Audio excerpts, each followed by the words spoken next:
Oke, marilah kita bilang kalau MU yang akan menang. Ini ngejing saja. Iya.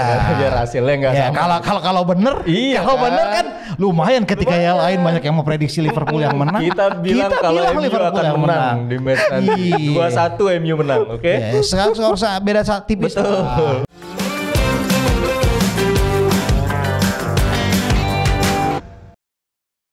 Selamat datang di Skor Radar. Kali ini kita akan membahas pertandingan big match, tapi di kompetisi yang tidak terlalu oke, yaitu ada MU melawan Liverpool di FA Cup. Kali ini gue udah bersama dengan Tama dan juga Kang Jalu. Lama amat kayak puasa.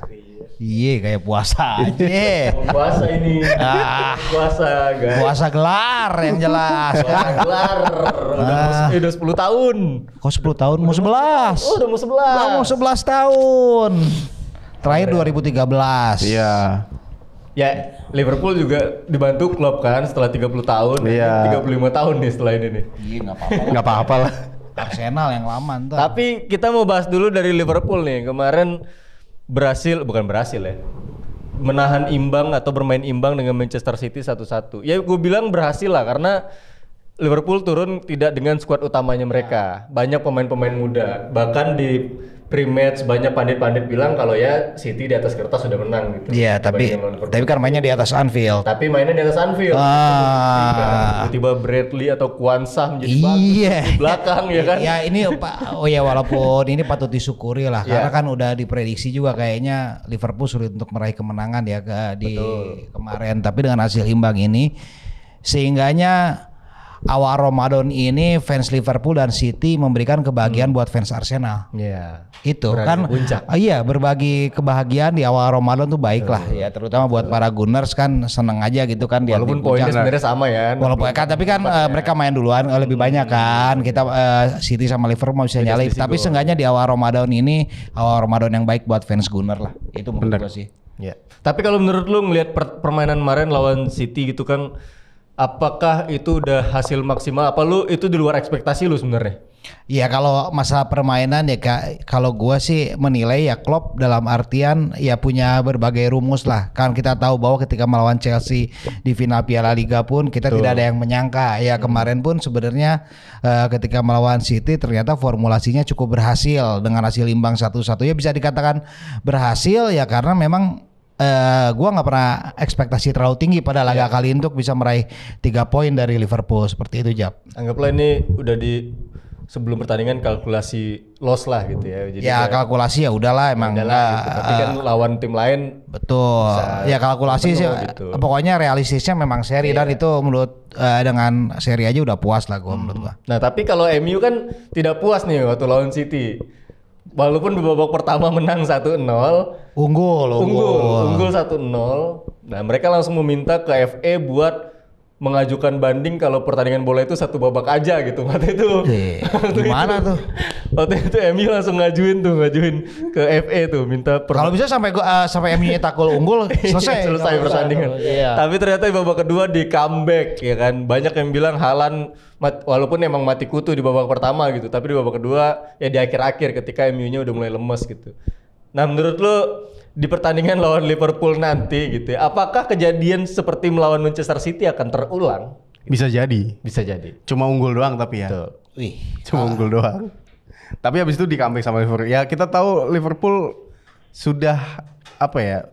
Bagus lah, lebih siap untuk mengarungi. Fans MU bukan sih?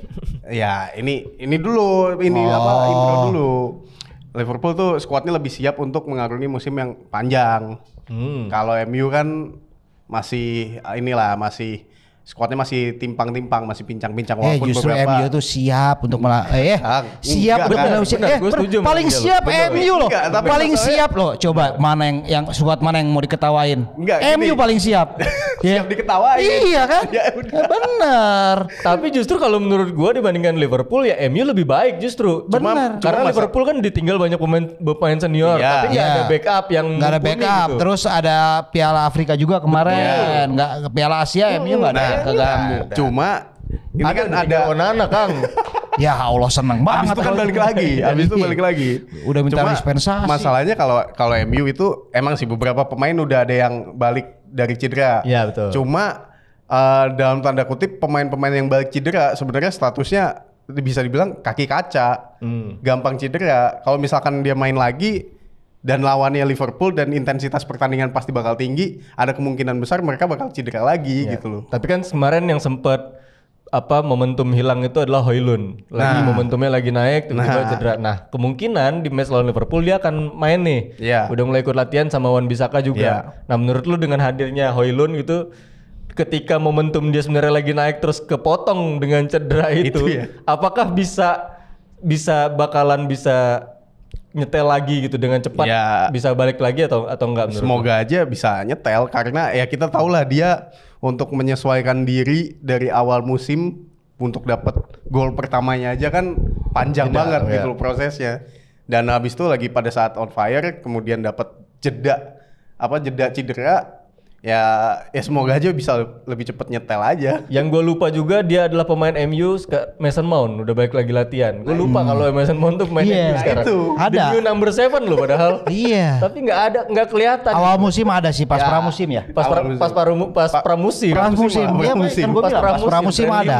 Iya. Dia kelihatan bagus tapi ini bisa main nggak lawan Liverpool? Nggak bisa katanya. Tapi udah balik cedera. Nah masalahnya balik lagi ya dia pemain kaki kaca gitu loh. Jadi kalau misalkan dimainin ada kemungkinan besarnya ya cedera lagi, ujung-ujungnya cedera panjang lagi. Ya kan ibaratnya orang terlalu berekspektasi tinggi dengan Mason Mount.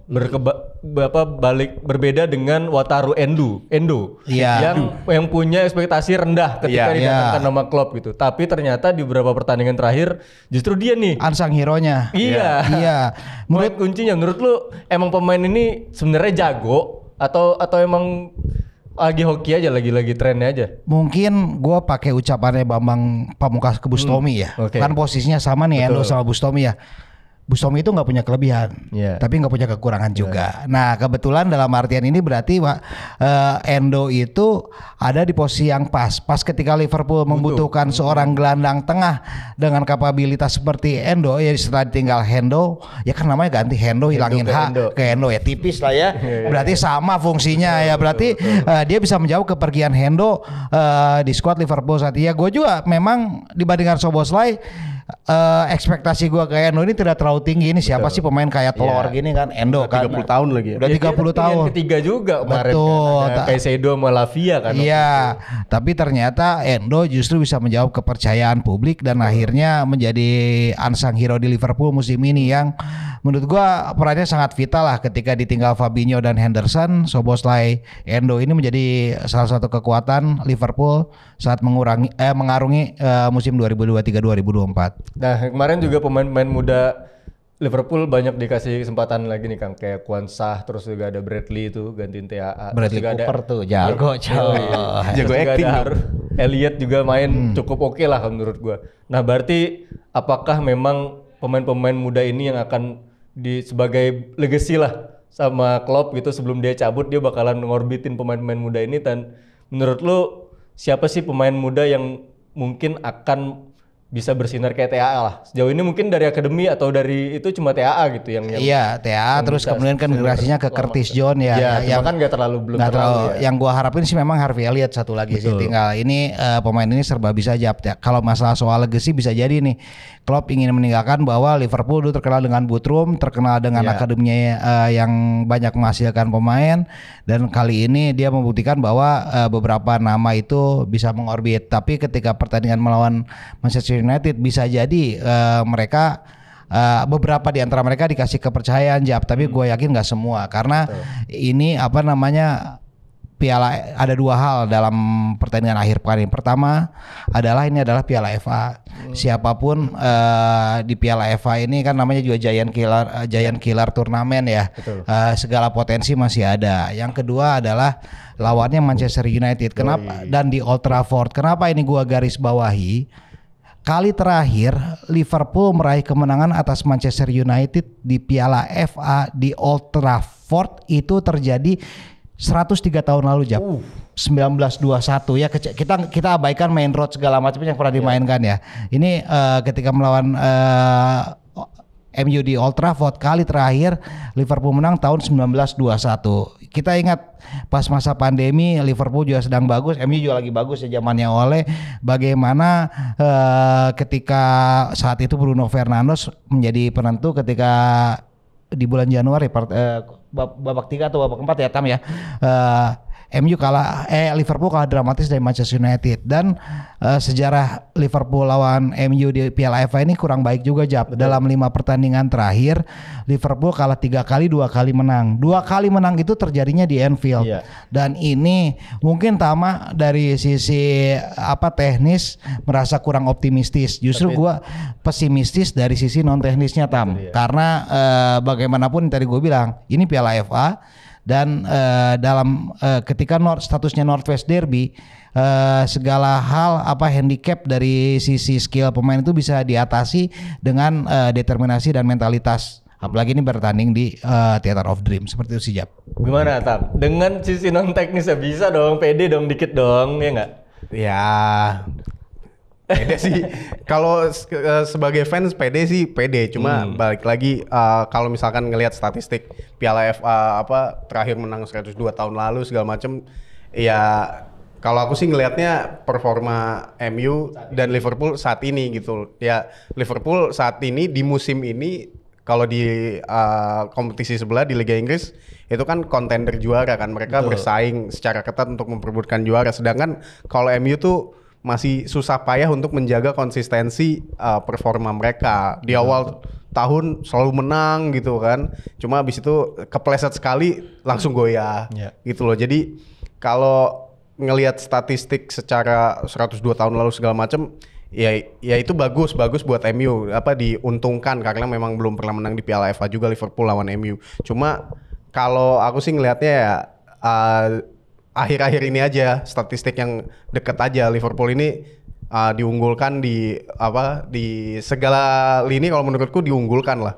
Cuma kalau MU balik lagi masih mencari untuk kesulitan di timnya gitu loh. Terutama sih kalau MU itu di sisi kiri ya, Luke Shaw cedera itu benar-benar kewalahan tuh. Bahkan Ten Hag juga mengakui kalau akhir-akhir ini di beberapa pertandingan terakhir kami kewalahan di sisi kiri. Kalau cedera semua cedera lah Mas. Kalau cedera lah.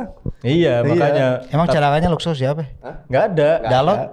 Dalot kanan. Bisa di kiri. Kalau karena Wan Bissaka cedera kan kemarin. Jadi Dalotnya di kanan. Terus backupnya Malaysia kan lebih lama lagi cederanya. Lindelof yang ditaruh. Bagus dong. Gak bisa lari. Bagus. Makanya kewalahan kan. Iya. Ya mungkin itu yang bisa nanti kalau Lindelof lagi yang main, ya Salah cuma main berapa menit aja kemarin bisa ngacak-ngacak apalagi ntar. Keringetan salahnya. Iya, apalagi ntar main full terus ketemunya Lindelof sih bisa jadi. Iya mungkin ya, kecuali kalau memang itu dikatakan demikian jika Ten Hag keras kepala dengan menggunakan strategi yang biasa dia pakai. Tapi kan ya kembali ini penentuan loh, karena menurut gua oke lah ini menjadi musim terakhir Klopp yang ingin semua pemain ingin memberikan persembahan terakhir juga buat The Reds atau buat Klopp. Tapi kan di sisi lain Ten Hag juga ingin menjaga citranya di Liga Inggris, dan menurut gua ini menjadi partai kunci karena jika memenangi laga ini setidaknya tekanan buat Ten Hag akan sedikit berkurang dan dia punya kesempatan untuk meraih 1 gelar juara pada akhir musim. Itu sih menurut gua. Jadi ya pasti ya tadi gua bilang, makanya faktor non teknis ini akan bisa menjadi pembeda. Kalau dari non teknis lemparnya ke teknis, ini adalah strategi apa yang akan digunakan Ten Hag dalam pertandingan nanti melawan Liverpool di Old Trafford. Ini yang bisa menjadi pembeda, karena mau nggak mau ini adalah partai penentuan bagi Ten Hag. Para pemain MU pasti akan mati-matian pada laga kali ini demi mempertahankan asa juga untuk meraih trofi pada akhir musim. Jadi dua pelatih ini punya motivasi yang berbeda ya. Klopp punya motivasi untuk memberikan gelar terakhir untuk Liverpool, sementara Ten Hag menjaga image, menjaga posisi dia sebagai pelatih, karena kan angin-angin ribut masalah dia pelatih porter terpecah dengan ada Ten Hag out yang mau masuk segala macam. Itu kan udah mulai bermunculan gitu. Makanya ini untuk bisa mengamankan nada-nada sumbang itu ya partai ini kuncinya. Jika bisa meraih kemenangan, menurut gua akan angin segar lah buat Ten Hag. Tapi di sisi lain Klopp juga pasti akan sangat sangat berpikir juga gini loh. Piala AFA dalam tanda petik adalah prioritas kedua pasti tentunya karena yang jelas mereka The Reds masih akan menghadapi laga berat di Premier League, tentu akan ada hitung-hitungan dari klub apakah dalam tanda petik akan melepas laga ini, maksudnya dengan sebelumnya juga Europa League kan? Sebelumnya dengan Europa League pasti ini akan menjadi hitung-hitungan tersendiri jika memang kita lihat ketika Europa League klub mengisahkan beberapa pemain sudah pasti di Piala FA dia pasti akan Liverpool akan turun dengan skuad terbaiknya seperti itu. Prediksi lu Kang nanti seru nih kalau prediksi gini nih Kang Jalu. Iya. Kan tuan rumah. Kalau FA Cup masih ada replay nggak sih? Kalau seri masih ada ya? Enggak, kalau ada gol bisa ada replay. Enggak, maksudnya kalau seri. Kalau seri ada. Kalau quarter final nggak ada. Kalau nggak salah, ada ya? Kalau udah quarter final nggak ada sampai babak 3 atau babak 4 kalau tidak salah. Berarti perpanjangan waktu kan? Hah? Perpanjangan waktu. Oh, MU menang perpanjangan waktu lah. Wih. Pede. Perpanjangan waktu tapi. Iya. Kalau gua sih ya justru dengan faktor non teknis tadi sebenarnya gua lebih berat ke Manchester United mungkin percaya waktu, tapi yang jelas dengan skor tipis apakah 3-2 seperti kejadian 2021 atau bahkan cuma 2-1 skor yang paling lazim antara MU Liverpool di Piala FA. Tapi ya itu kembali kalau memang Klopp kuncinya di Liga Eropa mengistilahkan pemain kunci dan fokus di Piala FA, baru itu angin kemenangan akan berpihak ke Liverpool. Tapi gue ragu Klopp pasti akan melakukan di mata dia adalah pemain terbaik di tiap pertandingan di Liga Eropa seperti itu, di Piala FA juga demikian. Nah dengan kondisi di Liga Eropa mati-matian pasti kondisi stamina di Piala FA sudah akan sedikit terkuras dan ini menjadi faktor yang handicap bagi Liverpool untuk meraih kemenangan di Old Trafford. Oke, marilah kita bilang kalau MU yang akan menang. Nih ngejing saja. Iya. Biar hasilnya enggak sama. Kalau bener, bener kan lumayan ketika yang lain banyak yang memprediksi Liverpool yang menang. Kita bilang kalau MU akan menang di match nanti. 2-1 MU menang, oke? Ya, skor beda tipis. Beda tipis. 2-1 menang MU.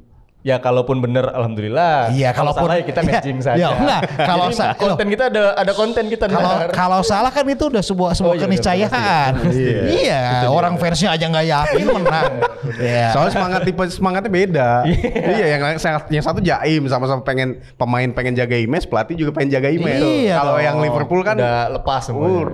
Justru yang lebih yang lepas kan MU justru terlalu lepas tapi itu dia prediksi dari kita. Kalau menurut kalian skornya berapa?